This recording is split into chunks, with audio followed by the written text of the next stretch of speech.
Hello friends. आप सभी का स्वागत है मेरी कहानी में। अभी अभी बारिश होकर निकली थी। पूरी तरह से बंद नहीं हुई थी। हल्की हल्की बूंदाबांदी अभी भी चल रही थी। एक लड़का सड़क पार कर रहा था।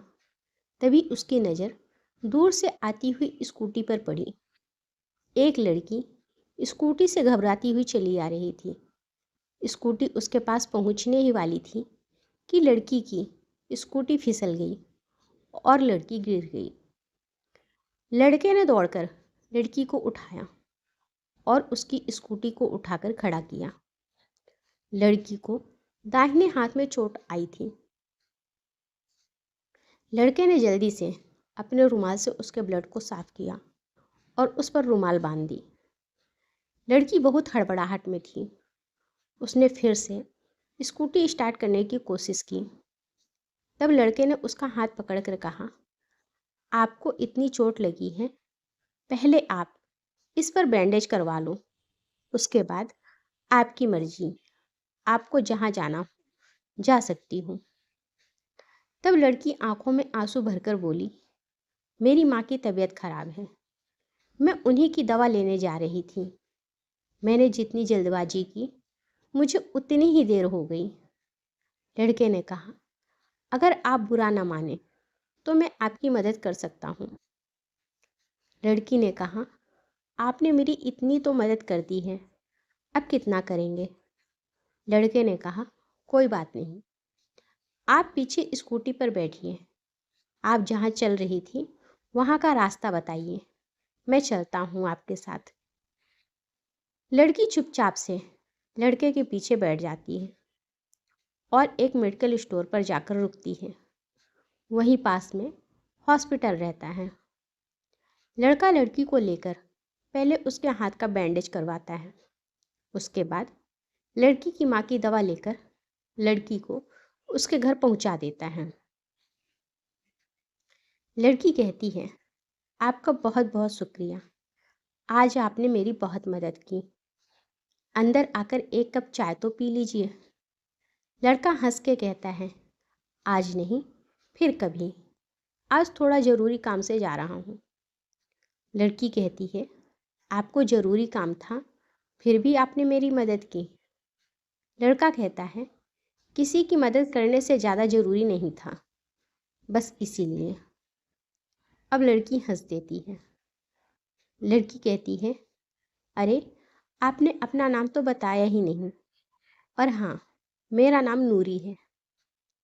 लड़का कहता है, और मैं अभी मतलब अभिषेक। तभी अभिषेक चल देता है। नूरी उसको बाय करती है और उसको जाते हुए देखती रह जाती है। नूरी की माँ नूरी के हाथ की चोट देखकर घबरा जाती है। तब नूरी कहती है, माँ आप परेशान ना हो, मैंने इलाज करवा लिया है, जल्दी ठीक हो जाएगा। बस आप अब जल्दी से दवा खाओ और आराम करो। नूरी अभिषेक के बारे में बस सोचती रह जाती है। उसे लगता है, क्या दुनिया में कोई इतना अच्छा हो सकता है जो अपना काम छोड़कर दूसरों की मदद करे। उसके दिल में बस यही होता है कि काश एक बार अभी से और मिल लेती। उसे बेचैनी सी होने लगती है, पर उसने तो अभी से ना तो नंबर लिया था और ना ही उसका पता पूछा था। अब उसे अपनी मूर्खता पर गुस्सा आने लगती है कि काश मैंने उससे नंबर ही ले लिया होता तो मिलना ना सही, कम से कम बात तो कर सकती। इसी इंतज़ार में 4-5 दिन निकल जाते हैं। छठवें दिन शाम के समय नूरी के घर की डोरबेल बजती है। नूरी जैसे ही डोर खोलती है, देखती है अभी सामने खड़ा है। अभी को देखकर उसकी खुशी का ठिकाना नहीं रहता है। उसके आंसू से निकल आते हैं। तब अभी पूछता है, अब चोट कैसी है नूरी, और आज अंदर नहीं बुलाओगी? तब नूरी कहती है, सॉरी सॉरी अभिषेक, अंदर आइए। अभी अंदर जाता है। नूरी की माँ से मुलाकात होती है। नूरी की माँ अभी को खूब आशीर्वाद देती है, क्योंकि अभी की वजह से उनकी बेटी की मदद हो पाई थी। अभी और नूरी काफ़ी देर तक बैठकर बातें करते रहते हैं। नूरी की आंखों में अभी अपने लिए कुछ अलग ही महसूस कर रहा था। अभिषेक कहता है, अच्छा नूरी, अब मैं चलता हूँ, काफ़ी देर हो गई है। तो नूरी कहती है, कम से कम अपना नंबर देकर तो जाइए, अगर कभी ज़रूरत पड़ी तो आपसे बात हो जाएगी। तो अभी हंसकर कहता है, क्या बिना ज़रूरत के बात नहीं करेंगी आप मुझसे? नूरी शर्मा के सर नीचे कर लेती हैं। अभी उसको नंबर देता है और बाय बोलकर चला जाता है। धीरे धीरे दोनों में बातें और मुलाकातें होने लगती हैं। एक दिन नूरी डरते हुए अभिषेक से कहती है, अभिषेक, मैं तुम्हें तब से प्यार करती हूँ जब मैंने तुम्हें पहली बार देखा था। क्या तुम मुझसे प्यार करते हो? अभिषेक कहता है, नूरी, मैं भी तुमसे तब से प्यार करता हूँ जब से तुमसे पहली बार मिला था। बस डर लगता था तुम्हें खोने से, कि कहीं प्यार के चक्कर में मैं अपनी दोस्ती ना खो बैठूं। दोनों एक दूसरे के गले लग जाते हैं। दोनों को ऐसा लगता है कि उन्हें ज़िंदगी में जो चाहिए था वह सब कुछ मिल गया है। अभिषेक नूरी से वादा करता है कि जैसे ही नौकरी लगेगी वो तुरंत नूरी से शादी कर लेगा। कुछ दिन बाद नूरी का जन्मदिन आता है। अभिषेक नूरी से कहता है, बोलो क्या गिफ्ट लोगी? तो नूरी कहती है, मुझे लाल रंग का दुपट्टा बहुत पसंद है, मेरे लिए लाल रंग का दुपट्टा लेकर आना। शाम को जब अभिषेक नूरी के घर जाता है तो वह नूरी के लिए लाल रंग का दुपट्टा लेकर जाता है। नूरी जब लाल रंग का दुपट्टा ओढ़कर अभिषेक के सामने आती है तो उसके चेहरे की नूर की एक अलग ही चमक रहती है। आज वह अपने आप को दुल्हन से कम नहीं समझती। अभिषेक नूरी को देखता रह जाता है और कहता है, नूरी, बहुत जल्दी समय आने वाला है जब मैं तुम्हें दुल्हन बनाकर अपने घर ले जाऊंगा। नूरी उसके सीने से लग जाती है।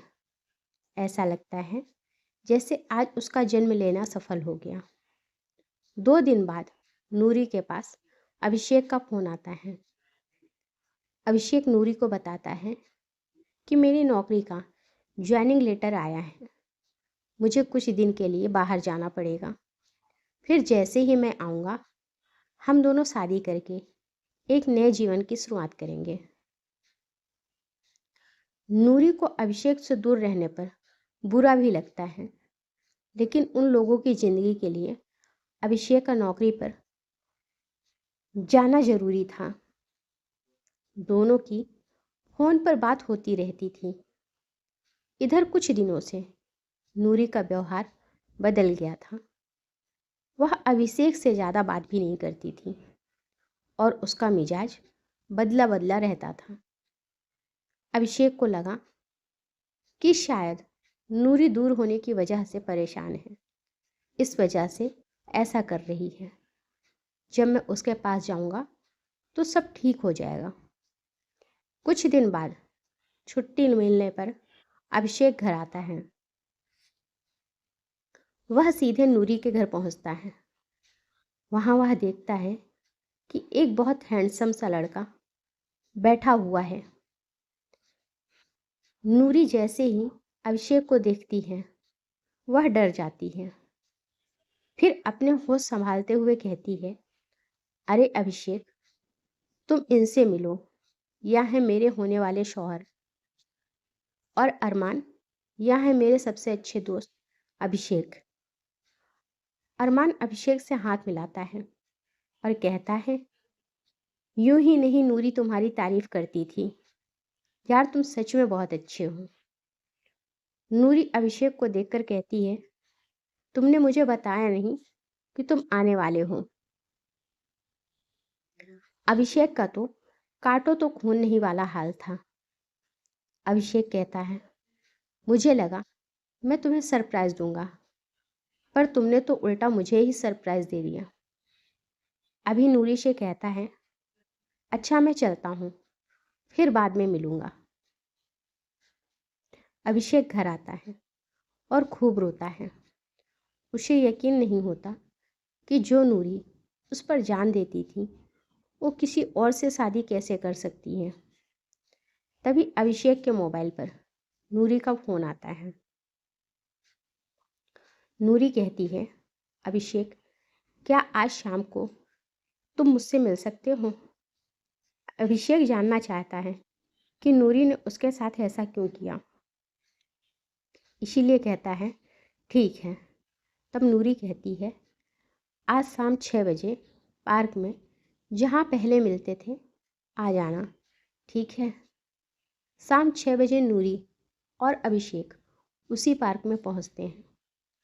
नूरी कहती है, अभिषेक, मुझे गलत मत समझना। तुम्हारे जाने के बाद माँ की तबीयत बहुत ज़्यादा ख़राब हो गई थी। तभी हमारे घर में अरमान आया माँ का इलाज करने के लिए। माँ को मेरी फिक्र हो रही थी कि मेरे जाने के बाद नूरी का क्या होगा। तभी माँ को एहसास हुआ कि अरमान बहुत अच्छा लड़का है और माँ ने मुझे अपनी कसम देकर अपने अंतिम समय में अरमान से शादी करने के लिए मजबूर कर दिया। मैं तुम्हें बताना चाहती थी पर हिम्मत नहीं कर पाई। मुझे माफ़ कर देना। और एक बात अभिषेक, अब मैं अरमान से शादी करने जा रही हूँ, इसीलिए हो सके तो तुम मुझे भूल जाओ और मेरी ज़िंदगी में दोबारा मत आना। अरमान नूरी का चेहरा देखता रह जाता है। उसकी आंखों से आंसू बह रहे होते हैं। उसे यकीन नहीं होता है कि यह वही लड़की है जो कहती थी, मैं तुम्हारे बिना एक पल भी नहीं रह पाऊंगी। अभिषेक कहता है, ठीक है नूरी, तुम आज के बाद कभी मेरी शक्ल भी नहीं देखोगी, लेकिन मैं तुम्हें हमेशा प्यार करूँगा। तुम अपनी ज़िंदगी खुशी खुशी अरमान के साथ बिता सकती हो।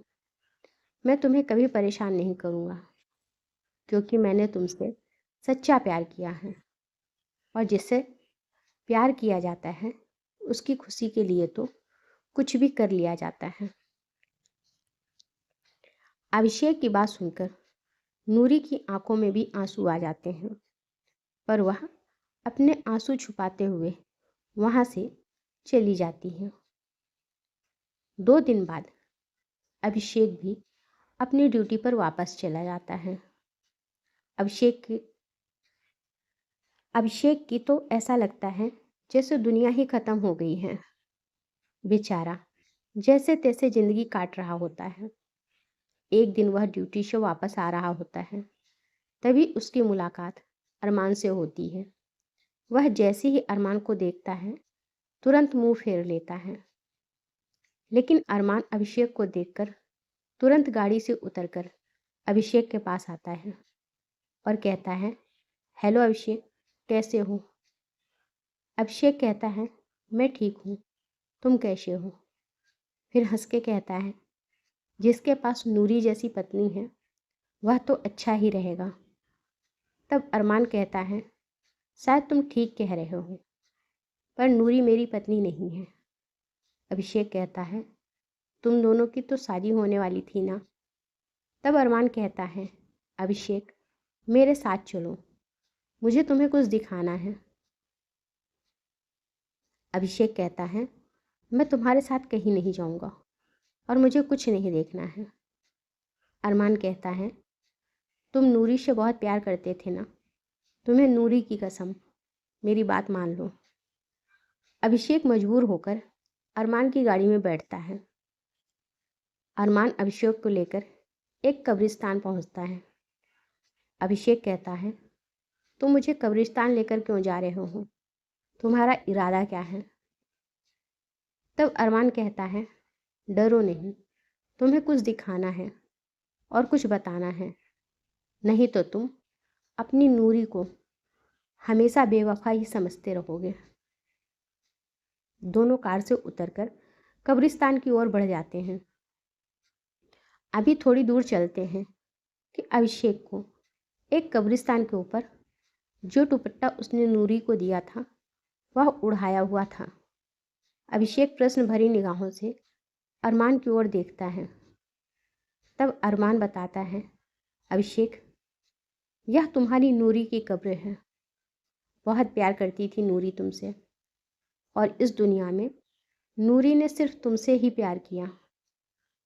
मैं उसका चचेरा भाई हूँ और अमेरिका में रहता हूँ। यहाँ किसी मीटिंग के सिलसिले में आया था, तभी मैं नूरी के घर भी आया। मैं डॉक्टर हूँ। मुझे नूरी बहुत कमज़ोर दिख रही थी। मैंने नूरी से कहा, क्या हुआ नूरी, तबीयत ठीक नहीं है? तो नूरी ने कहा, नहीं भाई, माँ के इंतकाल के बाद शायद कमज़ोरी की वजह से मेरी तबीयत खराब रहती है। फिर मैंने उसे जिद करके जांच करवाने को कहा। तब जाकर उसने जांच करवाई। जांच में पता चला कि उसको ब्लड कैंसर है। यह जानने के बाद नूरी को अपने मरने से ज़्यादा तुम्हारी फिक्र थी, क्योंकि उसे पता था कि तुम उसके बिना जिंदा नहीं रह पाओगे। इसीलिए उसने मुझसे कहा, भाई, मैं अभिषेक को बहुत चाहती हूँ। मैं उसे किसी तरह का दुख नहीं दे सकती हूँ। इसीलिए भलाई इसी में है कि अभिषेक को मेरे बारे में कुछ ना पता चले, ताकि वह अपनी ज़िंदगी आराम से जी सके।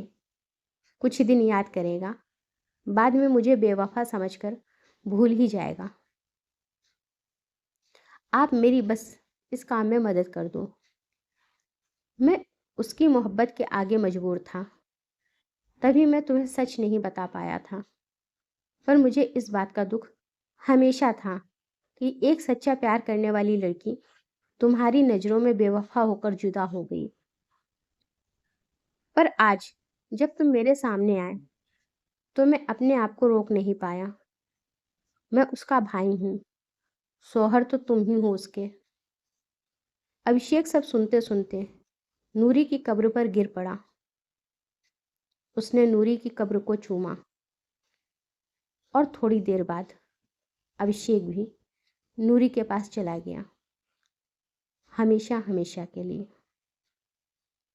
अगर आपको कहानी अच्छी लगी तो लाइक करें और मेरे चैनल को सब्सक्राइब करें। धन्यवाद।